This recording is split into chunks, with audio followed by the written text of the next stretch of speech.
Hi everyone.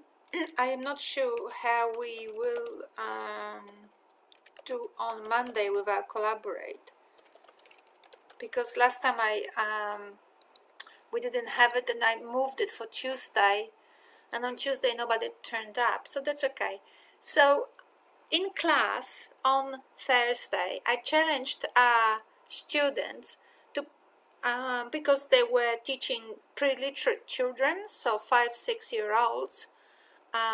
So I challenged everyone as to how they would create with children a personal website, so or school website or class website, with each child having their own page, and they'll do it in Chinese. Now, some of you who have been good in this unit, you would already know the answer, how to do it. Sadly, our students come to class and sort of feel anxious, all these pressures about assignments. So every time they see me, they get, holes in the brain and foggy mind, and all these states appear. Anyway, so nobody knew. So then we started actually probing a little bit what we have learned and so on, and it's amazing that we got somewhere. So, we did get somewhere, so it was great. So we found out that we actually learned more than we thought, which frequently is the case. Well, just to have a look, I looked at the websites and I couldn't really find much for little children. I couldn't, like nowadays everything is so protected. So I tried to find websites of children or blogs of little children, and I couldn't find. So you will see that this says it's a blog for children, but it's just only a template, because it doesn't have a title, it doesn't have a text.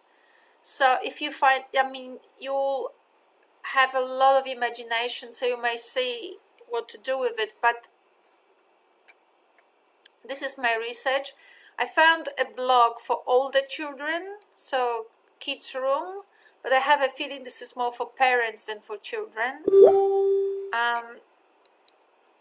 So that, and then what else did I find?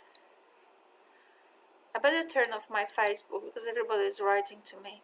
Okay, and then another thing that I found was that I have created, as part of my one day of consultancy at the Catholic University of Canberra, I created a Chinese website for children. Right now, anyone who is Chinese here, please do not laugh, because everyone now knows that one way to create a Chinese website is to do it first in English, and then sure, you can ask someone to translate, by all means, but Google Translate is really, really good. And as I often said, even if you don't have a Chinese speaker in your classroom, surely you can find one to correct what the Google Translate got wrong. But the first thing you want to do, you want children to know about Google Translate, because we live in a resource-based era, and children need to know where the resources are and where to find them and to use them.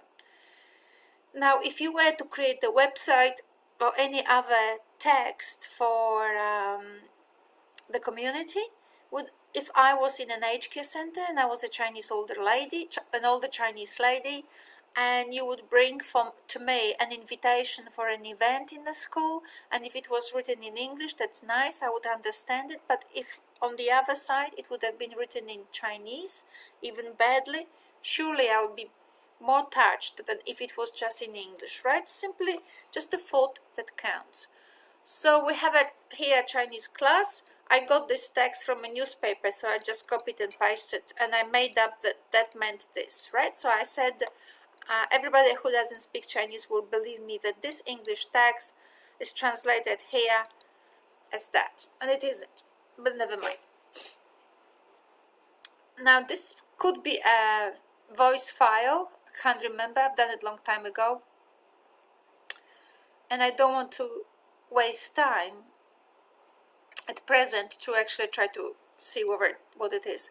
So we have news here, right? So this allows us to have news. Look at this, all in English and Chinese, totally multicultural. So that's lovely. Then you can add news, so your school site can have news. Then we also have our class. Now I put my favorite pictures. Obviously you can have something nice here, right? I mean, I was doing this as a demonstration, not as a real thing. So you can put pictures here and words later, like, you know, once the project ends, all of this will be there. But I'm just showing you. So what else? Now obviously I call the class, the whole you know website, I call it Ni Hao Hi. And you know, Ni Hao is hi, right? Hello. And then hi is hi, like badly spelled, Hi, right? So it's a high school. Never mind, if you don't get it, it's just one of my silly humors.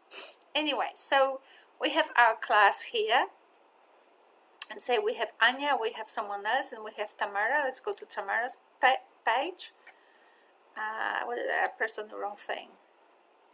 Tamara should have worked. Oh my goodness, where's my Tamara?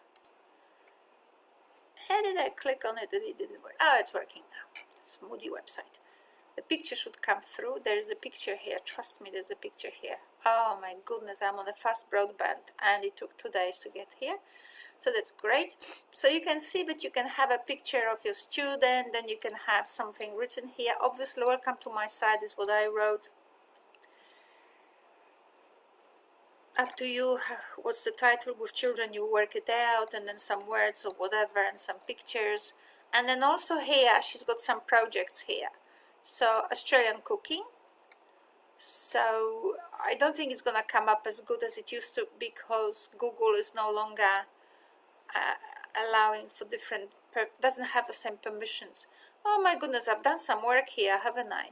So they've done in, you can, you know, the children on those websites can actually present their projects. So she's done this cooking, and she's done also the Chinese cooking. They can tell stories about those cooking things. I'll show you how they can tell stories.